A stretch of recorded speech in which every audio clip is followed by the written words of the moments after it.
everybody, welcome back to HardReset.Info channel. In today's video, I'll show you how to easily change autolock settings on your XIAOMI Smart Band 10.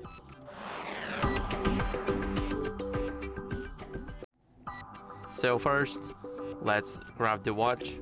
Now what we gotta do is scroll down to the settings. They are almost at the bottom. And here, let's go to display.